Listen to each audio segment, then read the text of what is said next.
Welcome to Touched and Empowered, a show created to empower individuals to value their lives by hosting think tank discussions that will inspire positive action. Touched and Empowered with Katie and Ace starts now. So, welcome to this episode of Touched and Empowered. I'm Katie, again here with Ace, as always. And it's a new year. It's a new year. Yay! It's a new setup. It's a new setup, yes, because Ace is in a new location, new permanent location. Well, until you move again. Well, we'll talk about that too. Katie's in the same space, almost. Well, same house, just different section of the house.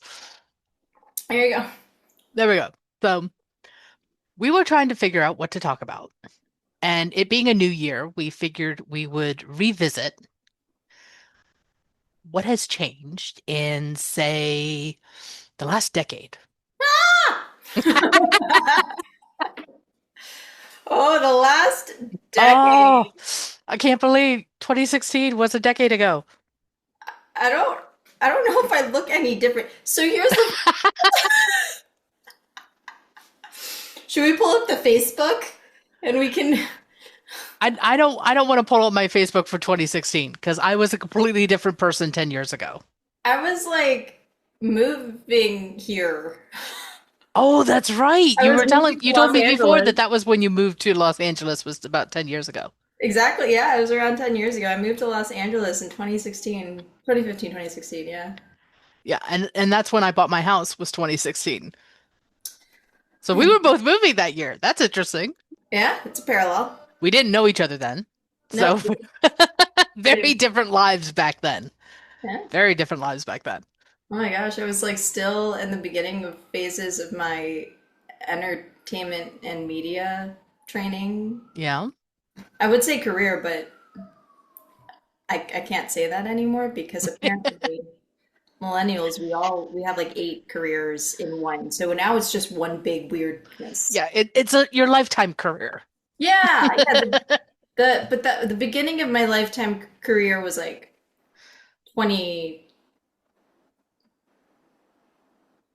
2012, I want to say.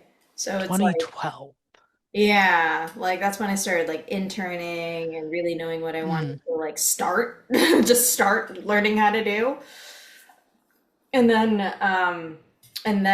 around 2015, 2016, I left I completed basically like a master's program, but like I completed a fellowship program at NBC as an NBC page.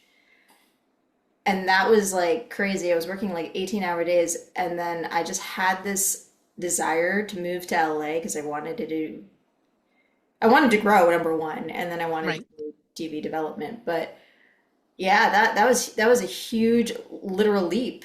That That was a leap of faith. was a leap of faith across the US. That was like because I was an East Coast girl all my life. I didn't know anything else. So Yeah.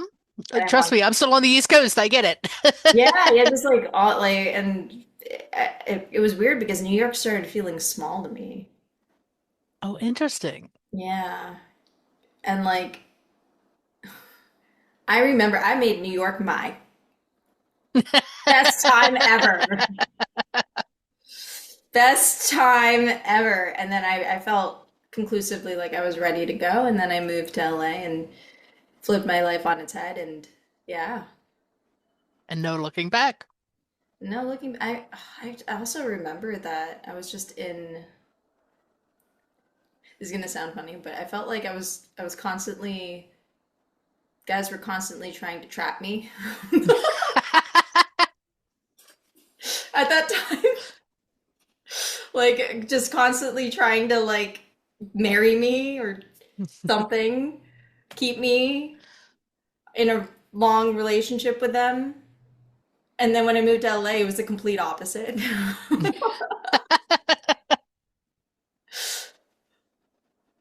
Oh.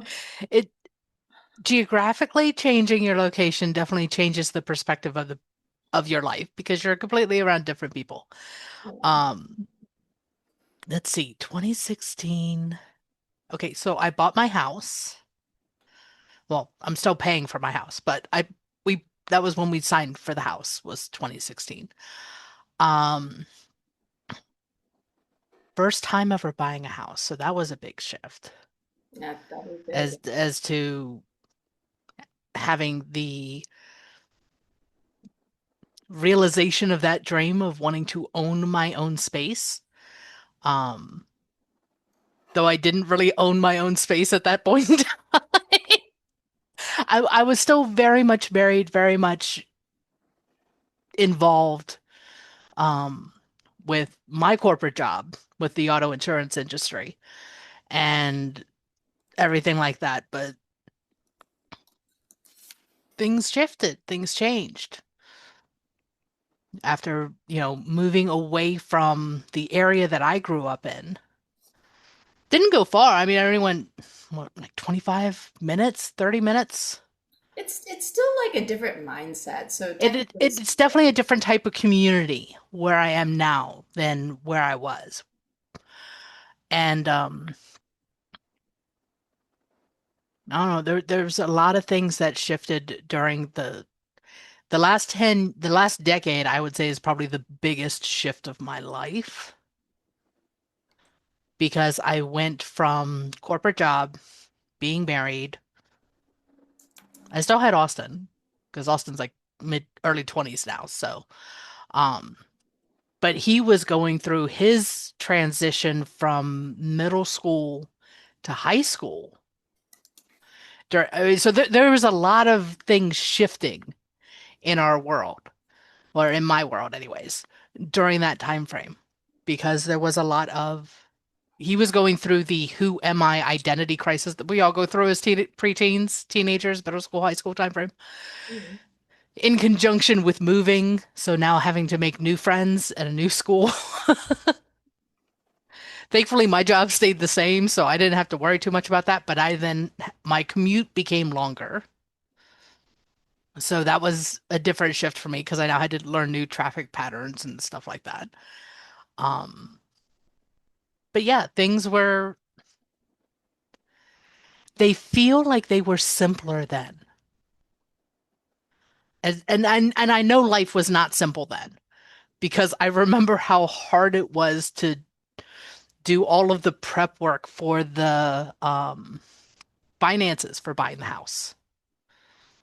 Because I know the rules have probably changed, but like I had to have proof that the money that was being used for the down payment of my house had been sitting untouched for like 4 months in my bank account before they would approve me for my mortgage.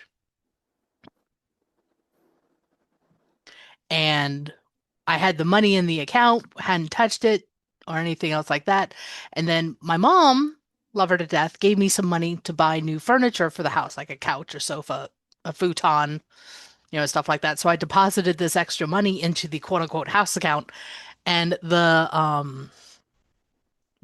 person who was handling the loan, the mortgage person, s- asked me about that money. They're like, "Where did this money come from? This isn't part of your down payment." I said, "No, this money is not part of the down payment. This money is for furniture. Do not count this as my down payment." They're like, "Okay, we just need to make sure. Where did the money come from?" I said, "It was a gift from my mother." They're like, "Okay, we just need to document it because we need to make sure there's no money laundering or I mean, it was kind of crazy. Oh my gosh. I'm a little bit like, wait, what? Yeah, things we don't think about if we've never been in I'd never bought a house before. I lived with my parents. I moved into an apartment with Brian, and he and I rented space until we moved in to the quote unquote in-law suite at his parents' house, which we paid rent to his parents to help cover utilities and all that other kinds of fun stuff. So we'd always been in a renting situation, Right. Yeah. not knowing the in-depth process of actually buying a house. I swore I was never going to do it again. I said we are going to buy a house and that's going to be it. That's going to be our forever home. 10 years later, yeah, no. I'm probably not gonna live here for the rest of my life. Yeah, I was about to It's a say nice house and everything, but it's funny that I feel like I've outgrown it. it's interesting that you say that you because it's funny because we were talking about it and you're it's surprising how many things we outgrow. It It really is. is. It is. And there are things that we outgrow quickly and things that take time for the growth process, the healing process, the time shift, the economic shift, whatever, And the intention. or the intention of it. Yeah, like so when I buy things,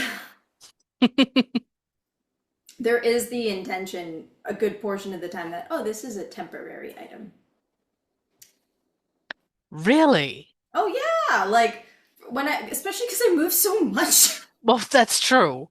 That's true. Because I'm I do the research and make sure that whatever it is I'm investing in, so it's gonna last me a while. Okay, so I do have that. I do have those items. Right. It's been a while since I've had those items. Like one of the one of those items is my snowboard. Like I Well, did, that makes sense. yeah, that's a $1,500 investment Yeah. if you do it without sale. So you you like my snowboard, the bindings, the boots, all of that. Like all of that, I was like, this is gonna last me 10 years. That's why it's $1,500. Most people buy snowboards every 3 years. I still haven't because my board is amazing. Well, it's like I think there's a difference between the items that we're purchasing. Like when I think of purchasing something and doing the research and stuff, it's and then it being an investment, like my computer. I research because of all the tech support and all of the stuff I was doing for the nonprofit for the Teen Suicide Prevention Society and all the video editing I was doing for my mom's business to help her out. I needed to make sure that the computer would be able to last. So I invested several grand in my computer setup. The funny thing is, Windows 11 update happened, and my computer is missing a piece of hardware, not software, which can be downloaded, hardware, which means I need to take the case off the computer, figure out where to plug a component into it, and hope that I do. I'm not that smart. I need to find somebody who can put this piece in my computer for me at a reasonable price. Your son can't do that? I don't know. He might be able to. He actually might be able He to. might be able to. I need to do the research and find the piece and all that other kinds of stuff. I haven't done that yet because Yeah, it based off. terrifies me. So I got to meet Katie's son, and based off of like his personality and the things that he's built keyboards. Yeah, he's built keyboards, he's rebuilt um retired versions of Game Boys I or gave him other babies. handheld things. That I'm like, Yeah, so he's technologically savvy enough that he could probably do it. yeah, Um, a tower is actually not as complex as people think. no, it just feels daunting Yeah, for but it. what your son has done, that's actually complex. That's why That's you see, he is so much smarter than I am. I have no problem saying that my son is more intelligent than I am when it comes to some of these things. that's so funny. I was I will have like, to ask him if because I think he's got like the soldering tools and stuff because he's did the old Game Boy and he put in a new screen and all. He probably has the stuff to do. I don't know. I'll have to ask him. yeah, he could also probably make it light up. Like, oh, you Well, like, no, it already lights up. I mean, I bought the stuff that does like the rainbow colors and see what I mean? I am such a dork. No, it's perfect. It's perfect. It's My funny 'cause tower lights up with rainbow colors. yeah, see, this is what I'm talking about. Where I'm like, okay, Yeah, no. Aha. Sometimes we forget what resources we have and who we know who can do stuff. yes, I think going back to the point to the pin of our Conversation. conversation, I think 10 years ago, I was still learning my Hmm. resourcefulness. I also, all right, let me think. Let's backtrack those because those 3 years were insane from what I remember. 2015, 2016, 2017. Those 3 years. right? Those were like my Saturn return. We don't want to kill you, so we're going to preview what it's going to be like. So we're going to do it here. So I moved 4 times in 1 year. I changed 3 jobs, all in Hmm. TV development, but like fast track lessons. Like the reason why I left each place was because I learned lessons in each place, and I learned it a little bit faster than I should have, um, in my opinion. Um, I'm gonna take that back. I learned as much as I could fast as heck. Yes. And emotionally, traumatically, just like all of the above. And then this was also the whole new, like the big wave of change also for the entertainment industry because Harvey Weinstein went down. This was, Hmm. I was working in CAA. Funny enough, I was trying to leave entertainment. All right, folks, I was actually trying to leave working in entertainment right at this time, those 3 years, because I was tired of being in TV development Hmm. and kind of like there was just something about it that it wasn't what I wanted and I thought I wanted it. Right. Don't get me wrong, I can do it, and if it's the right project, heck yeah, can I make a really great project. Katie has seen me do it. Yes. But I was also in a constant anxiety because of the Harvey Weinstein thing. I was like not like I wasn't taking care of myself as much. I was trying to hide that I was pretty, and then I was getting prettier. That was not. I remember this was like when I started writing again, and I was working for a celebrity blog as a hobby because I needed a hobby. Like, Right. I just switched from atheism to Buddhism. Um, It, it's interesting that you're talking about that 3 year window where it's like a I'm knocking stuff off of my desk. But that three that 3 year window where there's this huge shift that changes everything. And the funny thing is that I think age-wise, I might have been around the same age as you were when you had yours, but mine was 2003, 4, and 5 because that was when I was living in Virginia. We had Austin. We lost three grandmas in 3 months. I moved to Maryland. I had a job. The first job I got, I ended up working 18, 20 hours a day to make enough overtime to cover the cost of my health insurance. To a random suggestion to apply for this job at the auto insurance claims department, which I thought was my security job. It was a lifesaver. It really was. It saved my finances with our struggles and stuff. But yeah, those 3 years were the biggest relocation and change of lives because I became a mom and moved and lost family, which kind of sucked. And all of those. So those were my 3 years of chaos. oh, I wasn't even done yet when I Yeah, I know, but sorry, I had the light bulb. I just had to no, but share. it's I get it. I get it. It's like I guess it comes in like that wave of three because I also just remember because you're shifting mindsets, you're shifting, Hmm. like, you're going through those deaths. I went through so many deaths in those 3 years. Yeah. Um, and this was even before the pandemic. Like imagine it was like everything was preparatory for I, as crazy as it sounds, I think so because there were everyone I think went through some kind of personal shifts because we always go through personal shifts. But looking back on it, I can see where it was preparation for the really hard times coming ahead to where we didn't know what was going on. And even though it feels like it was only 6 years ago, and can you imagine how much more will have changed by the time we have the 10-year anniversary? Of it. of 2020. Oh my God. There's a museum right now for my age group of everything. There's a museum in the for people born in the 90s. There is No, no, an actual museum for me. honey, no, no, no. What got me was there. All right, so you know that I crochet. I mean, I'm wearing one of the shawls that I make, right? So you know that I crochet. There's a crochet channel that I watch called Just Vintage Crochet, where this creator finds patterns from like the Edwardian era, Victorian era, and shows us how to interpret those patterns in modern language, modern stitches, so we can make these beautiful products.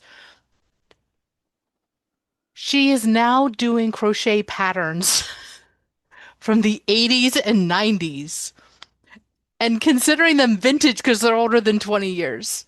And I'm like, I feel so old. Oh my God, it is considered, wow, it is. Like, so when I think about the Harry Potter cast, Yeah. because they're essentially like my age. They're like maybe 2, 3, 4 years older than me. And just like thinking about them right now and seeing their movies, and I'm like, I am older. Yeah. I'm older. And you know what? The 10 years ago, we were kind of like 10 years ago thinking about the Harry Potter cast. 10 years ago. Yeah. Like what were they doing 10 years ago? One of them like just got onto Broadway. I don't know. I mean, I could look it up, but I'm not going to because that would totally distract us from the conversation as to the shift that we've had in the last That's 10 true.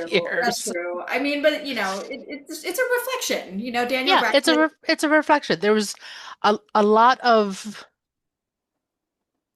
things Things. shifted, and it's funny because I noticed like on social media, there's I don't know who the creator is off the top of my head. There's probably a couple of them, but they I've seen the ones where it's like, songs from you're old if these songs if you know the lyrics to these songs and they're songs from like the 80s or the 90s or older because I know songs that are older because my mom listened to oldies when I was growing up. So I know songs from like the 40s and 50s. Of course. Um, but someone was doing Disney movies Okay. on it, and I was like, Tarzan, Aladdin, they're over a decade old. So that actually surprised. So all right. So when I look at So the I'm like, Disney I Vault, feel really old because these were like favorite movies. And I wasn't a kid when I was watching them. I was an adult. but that's the thing. So the Disney Vault confuses me when it comes to their time because they Yes. bring them back, right? But it's Yes. just really interesting because when I think about the Disney Vault, I'm like, I didn't know Cinderella was like in 1920 something. Like it was created. It wasn't 20 something, but I mean, please, now we have to Google. When was it? no, no, I'm pulling it up right now. Disney Vault. I know Snow White was probably in the 20s. Snow White Like, was the first one. I know that okay, much. okay. Let me just pull up Disney animated history. Because like when you look, I thought all of them were made before I was born, and then Lion King 1996. I was like, oh shoot, I was born. Like you just don't know when these things were made. Okay, so Snow White and the Seven Dwarfs was 1937. Okay, Cinderella, I have to scroll down the list 50s, to find 60s. it. I'm like, I don't know. I'm Sleeping looking. Beauty was 1959. Oh wow, okay. My God, there's so many really good movies in the Disney Vault. There's so many. There's so many, and like our lives were influenced by those. We're gonna talk Yes. about that. Oh, we should. We're gonna talk about that after we Oh, find out. one of Austin's favorite movies, Lady and the Tramp, was 1955. Cinderella was 1950. See, I was like, it was something then. I don't It was think something way back when. yeah, animated series was not like Disney is not as old as 1920 something. But No, I knew Snow White was the first one. I remembered that much. yeah, I very nice, very nice. So I remember this was like when like 1916, 1917, 2016, 2017, 2018. essentially, this was when Netflix was becoming a thing. Right. That was when they started doing the streaming services, Yep, roughly. this is when they finally played nice with the rest of entertainment and did theatrical releases with their content. Okay. So I'm just double checking. 97, 1997 was when Netflix started. Oh, okay, yeah, Was founded. in the But box. introduced but they were originally DVD by mail Yeah, and then went to streaming service in 2007. yep. And then 2000, like I said, the around that time because I was a celebrity blog reporter as a Hmm. hobby because you can go to red carpets for free and have some like press passes as long as you write about it. Right.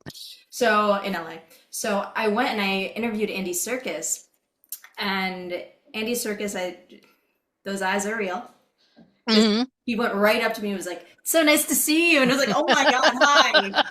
Yes, it's nice to see you too. And I still have the audio file on my phone, but essentially that was when Netflix started to play nice with everybody else in media and entertainment, and started doing theatrical releases for their films and TV shows. Hmm. And that was unheard of prior to that.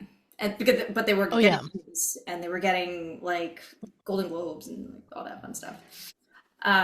So that was the big trend. That was like the big shift. Like the entertainment industry was so on the like just a ball of nerves, Hmm. film and TV, because they were scared they were going to become like the music industry. Yeah, there was a lot of shifting going on. Yeah, with technology. And it heaven knows there's going to be even more shifting going on in the future Oh, with because AI, oh my gosh. everything is constantly evolving. Yeah, and AI has just sped it up. True, but I think that there's still going to be the desire to see things that are not AI True. because there are people who are huge fans of like the CGI and all of the cool effects that are in movies, but there are still those diehard fans who watch stuff in theaters. It's more expensive than it used to be. Otherwise, I'd do it.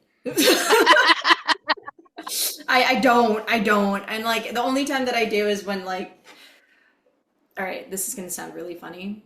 So there's the Directors Guild of America in LA, Right? and recently a friend of mine who's a director, he invited me to go check out a movie in the Directors Guild of America. It was Mission Impossible, the last one. Right. I remember you telling me when you went to go see that. Yep, yep. And he was like, "Yeah, no, but this is actually like when I went in, he was like, this actually is the best theater in the world." And he's a humble guy, so him saying Hmm. that actually makes it true to me. So the fact of the matter is, because the acoustics, the visuals, like all of it, the way that the curvature of the screen Hmm. itself. So when I was sitting in the audience and I was watching Mission Impossible, and I have like a creative executive eye, so I see all the continuity, I see everything like where I would have made a change. When I finished watching Mission Impossible in that theater, I was like, "There's no changes I would ever make. This is probably the most amazing thing I've ever seen." And now that has killed me. What killed me? I was When you like, go to any other I theater. can't go to any other theater anymore. I literally, I literally can't. It's like, you know when you like you drink wine and then you Right? drink a $10,000 bottle of wine. And it's like, and you take one sip of that wine, you can't go back to wine anymore. It's hard. It's like that. That's how I felt with that theater. Like, sorry, back to the point of it all. I'm so glad I have humble taste. I'm just saying that right now. I'm so glad I have humble taste. I normally have the humble tastes until you give me the taste of why it's not that price. That was another thing. I think like 10 years ago my standards, my not necessarily humility, but just my overall experience with the world was, Oh yeah. yeah, that's when I drove to Napa Valley and drank that wine. That was And this wine, by the way, mind you, this was after I drove through the Big Sur for forest fire. So it had a different taste to it as well because of that. fruit of life. Like that's oh my gosh, I really believe those were the years when I like started understanding what adventure truly meant. Also understanding the flip side of the excitement to the flip side of the danger. So it's like Right.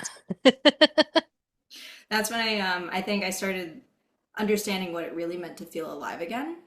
Because I don't know why on the East Coast, prior to that change in 2016, I didn't really have that much exposure to mountains that are humongous. Yeah, To, because the Appalachian Mountains are tiny in comparison. yeah, yeah. Also, that year I like hitchhiked through Colorado. Like these are the things.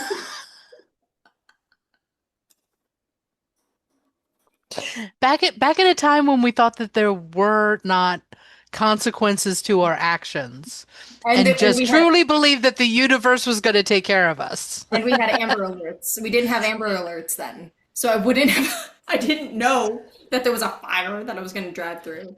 I didn't know. Well, yeah, there was no really communication beyond the community that you were in. Yeah. I mean, yes, we had social media. I don't even know if MySpace was still around at that point in time. But I mean, Facebook was the big thing. Yeah, I still have. Instagram might have started. Some of these other ones might not have been around 10 years ago. Versus now, a lot of things are on social. I mean, I find out about things on social media quicker than I do with like reading my emails or when I occasionally watch the news. Yeah, no, same here. And I remember at that time too, when I was interning, they would ask us, "What's your favorite news? Like, where do you get your news?" And they said, "No, social media isn't allowed." Like, they actually said that. Like, you can't say that in the interview because then, for whatever, I was like, now I'm like, yeah. Why does everybody have their own social media platform now? Huh? Like, Yep, just pretty much. sorry, just want to throw that back 10 years ago. That was a thing. Oh my gosh. Yeah, But I because also, go ahead. I mean, from a parental standpoint, 10 years ago, Austin and cell phones or social media and stuff, it was nerve-wracking thinking, how am I going to protect him Mm, from all of the creeps out there? mm, How do we create rules around because it was all developing. They right. were creating new standards. Hi, Austin. So, Speaking of yes, which, everyone on the podcast, my son just walked in the door, so I had to wave hi. He's giving me and he just rolled his eyes at me. Stop doing aw, whatever. you're okay. I think, go ahead. Yeah, Ace says hi. Hi, Ace. Hi. Uh, Do you like your games? oh, he says thank you very much for the games. He absolutely loves them. Awesome. I'm glad you have the charger too. She's glad you have the charger too. He's collecting like the handheld controllers. That's It the was a, word.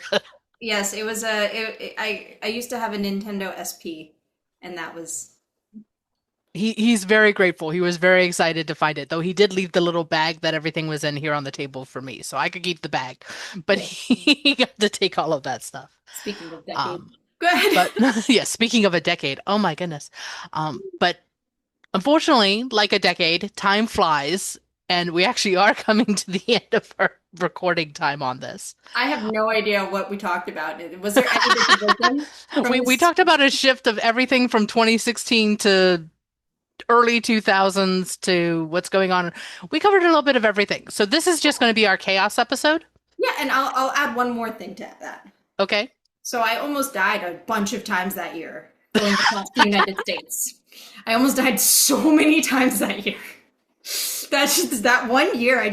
There were so many ways. There was a shark in the water in Cancun. There was like I drove through the Big Sur forest fire. What were the other two things that happened to me? There were other things, and then I drove across the United States, not planned. This year I planned it. So we have learned how to live safely. Yes, very safely. That is the chaos of the wisdom out of the chaos. Yes. Just wanted to add that in there. Okay, I'm good. Thank you. So, so on that note, thank you everyone for joining us for this episode. I'm sure, hopefully, that you found something entertaining in all of this. And Too many we will see you questions. and too many questions, and we will see you next time. Bye. Thank you. Bye. Bye. Thank you for joining us. We hope that the discussion today will inspire you to take positive action in your life. Until next week, be empowered.